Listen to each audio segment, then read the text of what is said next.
Welcome to the deep dive. Today, we're looking at some really interesting source material. It's a collection of writings, ethical manifestos, philosophical stuff. Yes, and they're all pushing for a pretty radical rethink of right and wrong. Exactly. We're diving into this concept called interrealism. And its mission, really, seems to be about redefining justice itself. So, for the next few minutes, let's try to set aside the usual ideas. The laws, the courts, punishment. That's absolutely the starting point this philosophy demands. We're really asked to move beyond seeing justice as just this external system, fines, laws, punishments, Right. and instead view it more like a living, breathing organism. The core idea, really, is understand the logic of human justice by seeing how everything connects. And I think what's so compelling here, especially for you listening, is the level of responsibility it puts right back on the individual. Interrealism seems to argue that everything matters, every action, every thought, maybe even every emotion. That's it. They create these ripples, these effects that shape our shared reality. And the sources don't paint justice as, cold tit for tat. They call it the artery of the universe. A powerful metaphor.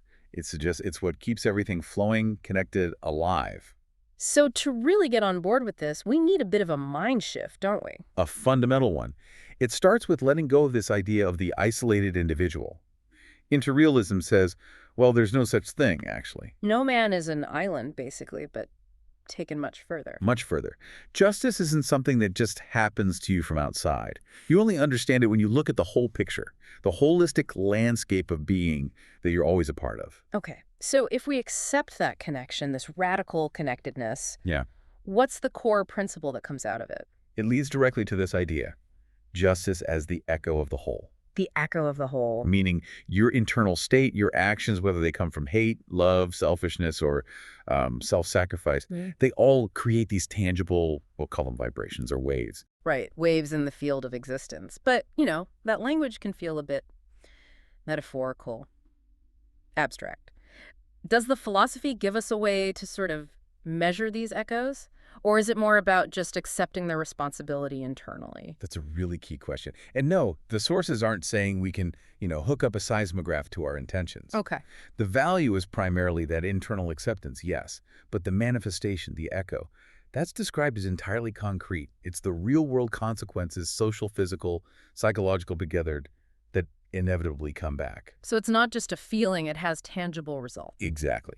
And the logic is grounded in how these waves are seen to travel through 5 specific interconnected areas. Okay, let's walk through those 5 areas. They seem to map out the structure of reality according to this view. First one, the closest one, the individual. Right. The individual is ground zero.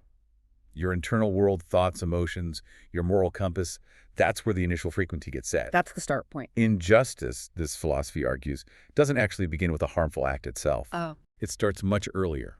It starts when we cultivate that seed of hatred, fear, or separation inside. That's what eventually sprouts into action. If you're carrying internal chaos, well, you're likely to project external chaos. Which leads pretty naturally, if everyone's doing this, to the second area, society. The sources say society isn't just rules, it's like a collective mirror. Precisely. A collective mirror of all those individual minds. Things like corruption, inequality, deep political divides. We see plenty of that. Interrealism frames them as simply the large-scale, macro manifestations of all our individual micro-worlds being out of balance.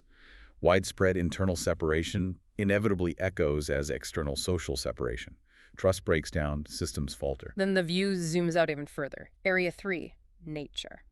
Now, lots of ethical systems talk about the environment, but how does interrealism frame pollution specifically as an issue of justice? It ties it right back to that core idea of indivisibility. Pollution isn't just bad for the planet now. It's framed as a direct injustice to future generations. Because it's all one system. Because the planet is seen as this indivisible whole. When we make the planet sick, we are by definition poisoning our own extended body, our shared social body. A sick ecosystem, they argue, eventually guarantees a sick society. So it shifts the motivation. It's not just conservation out there. Becomes self-preservation through connection, a duty to the whole, which includes yourself. Which brings us to something very modern, Area 4, technology. We often think of tech as neutral, right? Just a tool, objective. Why does interrealism say it's never neutral? Because it sees technology purely as an extension of human intention. Tech doesn't have its own consciousness. It reflects ours. Okay. Take something like algorithmic bias, when an AI system's results discriminate against certain groups. Right, we hear about that, usually framed as a technical issue. A data problem, maybe a coding error, but interrealism reframes it.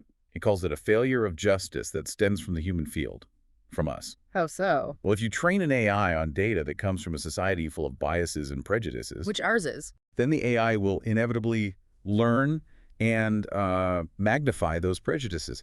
It then feeds them back to us, often dressed up as objective or statistically sound findings. The negative human frequency, that intention or bias, flows right into the code. So the tech becomes a tool for amplifying injustice. Exactly. It entrenches it.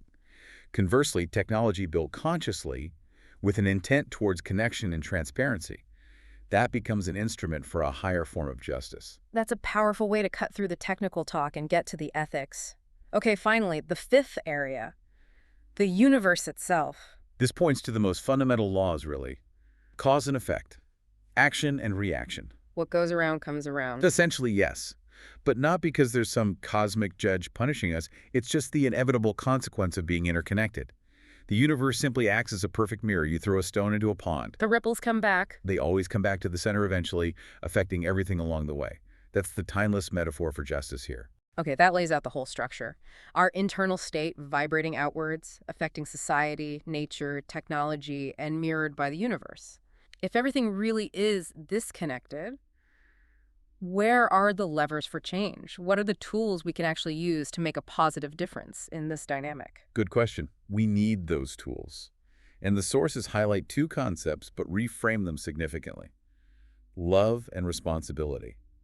They aren't just soft, fuzzy ideas here. The active tools. They're presented as the most powerful, active tools we have for transforming reality, for creating those positive ripples. So how does this philosophy define them actively? Love is defined as the active effort. And it does take effort, conscious will, to truly see and honor the connection we have with everything. All living things, even non-living things. It's about recognizing that shared life force. Okay, and responsibility. Responsibility is the conscious acceptance of the consequences. Knowing that your vibrations, your actions and intentions will have an effect on the whole. Your ripple will hit the shore eventually. So it's about consciously choosing the quality of that ripple before it leaves you. And when we actually apply that responsibility, especially in difficult situations, the sources talk about something called the law of healing. What's that? Right. When you're faced with conflict, maybe someone has wronged you. The typical response is retaliation, right? Revenge, getting even. Sure. But if you consciously choose active understanding instead, if you try to see where they're coming from, maybe address the root cause rather than just hitting back. Interrealism says that's not weakness. No. You're actually activating this higher principle, the law of healing. And that act, that choice, resonates beyond just the two of you. It starts to heal the immediate field around you and potentially ripples out into the collective consciousness. That reframing sounds crucial, but it forces us to look at suffering differently too.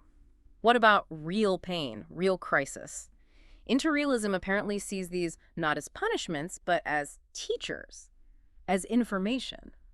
This is maybe one of the most challenging parts of the philosophy, I think. The idea is that when we experience a wrong, an injury, part of its purpose is to teach us the actual nature of suffering. So we stop causing it. So that hopefully we become the kind of people who cease causing it in the future. We understand it from the inside. But what about the kind of suffering that feels just overwhelming or random, undeserved, like huge systemic injustices or natural disasters? Doesn't framing it all as a teacher risk minimizing that very real, crushing pain? That's a fair critique to raise. The way interrealism seems to address it is by shifting the focus. It's less about why this terrible thing happened, seeking blame or cosmic reason, and more about what happens now. The response is key. Yes. The pain itself is treated as data, information. A system failure, whether personal or societal or a large-scale catastrophe, signals a profound disconnection somewhere. It calls for intense vigilance, for active, conscious participation in correction and healing. So it's not saying the pain is deserved. No, not at all. The pain is information telling us something is broken in an individual heart, maybe, or in a societal structure. And it demands a loving, responsible correction, not passive acceptance or endless blame. So the meaning, the justice, it's created in the present moment. The philosophy really emphasizes the now, doesn't it? Absolutely. Meaning isn't found by agonizing over the past, what should or shouldn't have happened. And it's not about waiting for some future reward or retribution. It's about now. It's about the sense, the lesson, and crucially, the action we choose to create from the situation right now. That conscious integration of pain, of failure, using it rather than being crushed by it, that's seen as the core of practicing justice towards oneself and by extension, the world. Okay, let's try and ground this a bit more. Abstract philosophy needs, well, practical examples. You mentioned the sources give some. Let's unpack maybe 3 specific examples to show the difference between that traditional view of justice and this interrealist one in everyday life. Good idea. We could start with something pretty common, a work conflict. Okay. Traditionally, say a colleague gossips about you. Justice, in the old sense, feels satisfied only when there's some kind of balancing act, right? You retaliate, maybe gossip back, or you go to HR, file a complaint, seek punishment. The goal is punitive, get even. Makes sense in that framework, so the interrealist approach. Completely different response required. Yeah. It asks you first to try and recognize that colleagues' hostile act, not just as an attack on you, but as potentially a manifestation of their internal state. Maybe their insecurity, their fear, something broken or hurting in their own inner field. So you depersonalize it slightly. You see it in a larger context.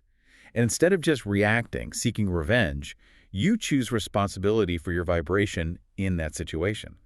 You consciously try to disrupt that cycle of attack-defend. What might that look like practically? Well, the source suggests something like inviting them for coffee. Maybe saying, hey, I felt some tension from you recently. Can we talk about what might be going on? Wow. Okay, that requires a huge amount of self-control, doesn't it? And maybe courage. It absolutely does. It's not easy. But the potential outcome, according to this view, is transformative.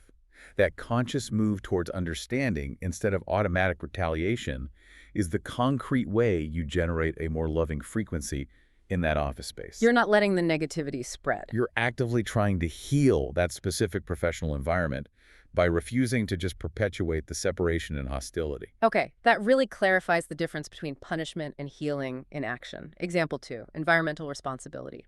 Traditionally, maybe you sort your recycling. Why?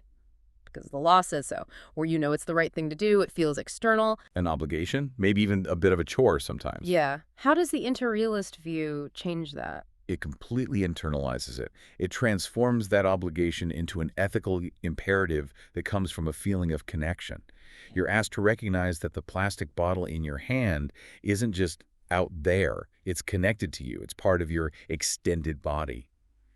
The planet, its oceans, its future. So sorting isn't just following a rule. It becomes an act of love and justice towards the oceans, the animals, future generations. The motivation comes from a deep, felt sense of interconnection, not just because someone is watching or might fine you. It turns waste management from just a task into something more like a ritual of care. Okay. And finally, let's look inward. Personal failure. The traditional view. Often harsh self-punishment. Oh, definitely. I failed, I messed up, I am bad. Yeah. We condemn ourselves, get stuck in judgment. It can be paralyzing. Yeah. Interrealism argues that this kind of harsh self-condemnation is actually a profound act of injustice towards yourself. An injustice to yourself. Yes. Because failure, in this view, is simply a teacher. And harsh judgment just slams the door on the lesson. So instead of beating yourself up, You ask questions. you ask, okay, what is this pain actually showing me? Where did I lose connection? With others, maybe, or even with myself. You try to integrate the pain, the shame, see it as vital information data for growth, And use it. and use it to recalibrate, to learn, to do better next time.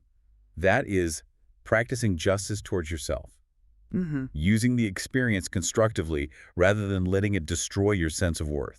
It feels like this whole philosophy really scales up personal accountability. It connects the smallest internal feeling or thought to the largest possible external consequence. Precisely. I think that's the main takeaway. Properly understanding human justice, Yeah. from this perspective, means seeing yourself not as isolated, but as a living, creative center point within this vast, interconnected whole. And your main duty. Your primary moral duty becomes accepting full responsibility for the quality of the vibration, the intention, the energy you choose to send out into that shared field. So the final synthesis from these texts seems pretty clear then. The highest form of justice isn't about punishment or retribution. It's found in every deliberate act of love, of courage, of forgiveness. Because those acts don't separate. They don't judge. They connect. They heal. They draw their meaning from the present moment, from the now. Exactly. And if the authors are right, If injustice really does start from that tiny seed of hatred or separation growing inside the individual mind, well, it raises a pretty challenging final thought for you, the listener. Which is, What tiny, maybe unnoticed, daily acts of disconnection are you committing? Those small moments of impatience, judgment, fear, shutting down.